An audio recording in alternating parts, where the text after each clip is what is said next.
जय श्री राम, जय बागेश्वर धाम, जय बालाजी सरकार।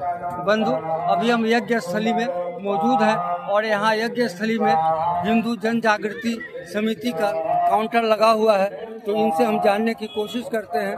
आप यहाँ देखिए, तरह तरह की किताबें रखी हुई है हिंदू राष्ट्र, और आप इसको पढ़ेंगे, मराठी में सारा है, ये सब मराठी में है और ये हिंदुत्व के प्रति अपने आप को समर्पित है। तो आप बंधु देख रहे हैं, यहाँ कुछ कार्यकर्ता भी बैठे हुए हैं यहाँ हैं, तो उनसे हम जानने की कोशिश करते हैं कि आखिर इनका लक्ष्य क्या है सनातन धर्म के प्रति, हिंदू धर्म के प्रति। तो हाँ, तो बंधु आप थोड़ा सा बतलाइए, आप अपना परिचय दीजिए।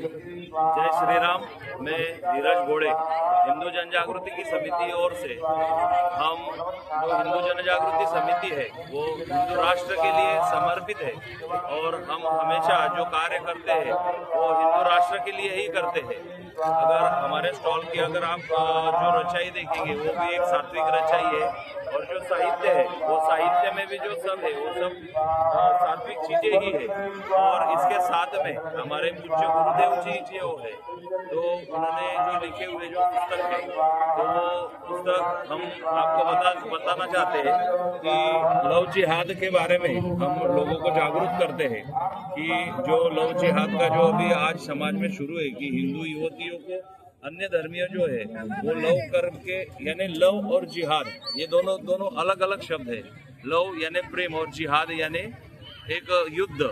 तो ये दोनों शब्द जो है, तो ये दोनों शब्द का वापर करके अन्य धर्मीय हिंदू लड़कियों को फंसाते हैं प्रेम जाल में और उनसे तस्करी करवाते हैं, उन पर बलात्कार करते हैं, ऐसी सब चीजें उसमें से होती है। उसके बाद में हमारा दूसरा ग्रंथ है हिंदू राष्ट्र का हवे, यानी हिंदू राष्ट्र क्यों चाहिए हमें, इसके बारे में भी हमारे पास ग्रंथ है। तो हिंदू राष्ट्र हमें क्यों चाहिए इसके बारे में इसमें सब माहिती है कि हिंदू राष्ट्र हमें क्यों चाहिए। उसके बाद में जो है हमारा हिंदू राष्ट्र आक्षेप और खंडन, यानी बोलने वाले बहुत है कि हिंदू राष्ट्र आपको क्यों चाहिए, हमारा सेकुलर राष्ट्र है, मगर मैं पूछना चाहता हूँ अगर सेकुलर राष्ट्र है तो हिंदू मंदिरों को ही क्यों टारगेट करके उनको सरकारीकरण किया जाता है। अन्य धर्मियों के जो चर्च है, जो मस्जिदी है, उनको क्यों टारगेट नहीं किया जाता है, हिंदू के मंदिरों को ही क्यों टारगेट किया जाता है। तो अगर हम कहते हैं कि हिंदू, अगर जो हमारा भारत है ये संवैधानिक है, क्षमा कीजिए, हमारा जो भारत है ये सर्वधर्म समभाव है, तो हिंदुओं पर ऐसे अत्याचार क्यों, इसके बारे में भी हम समाज को जागरूक करते हैं। अच्छा, एक चीज बताइए, धर्म विरोधी के बारे में आप क्या कहना चाहेंगे? जो हमारे धर्म के, हिंदू धर्म होकर के भी हिंदू के साथ दोगलापन करते हैं, उनको आप क्या कहेंगे? इसके बारे में मैं कहना चाहता हूँ कि जो हिंदू है, जो हिंदू होकर भी हिंदू धर्म का जो विरोध करते हैं, तो इसका सबसे मुख्य कारण एक ही है कि हिंदुओं को बचपन से ही धर्म शिक्षण की मिला ही नहीं है।